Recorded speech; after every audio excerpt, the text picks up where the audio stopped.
అధ్యక్ష మీరు మాకు 200 రూపాయల పెన్షన్ తో అప్పచెప్పిపోతే 2014 10 రెట్లు పెంచి 2000 చేసింది కేసీఆర్.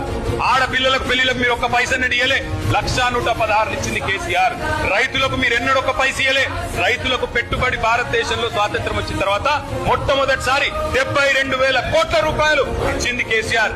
అధ్యక్ష ఏమి చేయలేదని మాట్లాడితే మాకు అవకాశం ఏంటి ఇంకో గంటన్నర చెప్తాం. మంత్రి గారు కాబట్టి వారు ఏమైనా చెప్పొచ్చు అనుకుంటే కుదరదు అధ్యక్ష. వారన్న ఉద్యోగాలన్నీ ఇచ్చారు అధ్యక్ష. నేను మంత్రి గారికి చెప్తా ఉన్నాయి, నేను వారికి పంపిస్తాను. నాకు తెలుసు మీరు అడుగుతారు. మా ప్రభుత్వం ఉన్నప్పుడు అధ్యక్ష 2,32,000 ఉద్యోగాలకు మేము నోటిఫికేషన్లు ఇచ్చాము. 1,60,083 ఉద్యోగాలు భర్తీ చేసినాము. ఇంకొక 40,000 ఉద్యోగాలు ఈ రోజు మీరేవైతే కాగితాలు ఇచ్చి ఫంక్షన్లు చేసుకుంటున్నారో అవన్నీ గత ప్రభుత్వంలో ఇచ్చినాయే, మీరిచ్చినాయి కాదు. అందుకే నేను అడుగుతున్నా తెలంగాణ యువత పక్షాన, గత ప్రభుత్వం ఇచ్చిన ఉద్యోగాలు మైనస్ చేసి మందికి బిడ్డలు మా బిడ్డలు అని చెప్పుకుంటూ కాదు, మీరు ఉద్యోగాలు ఇవ్వండి.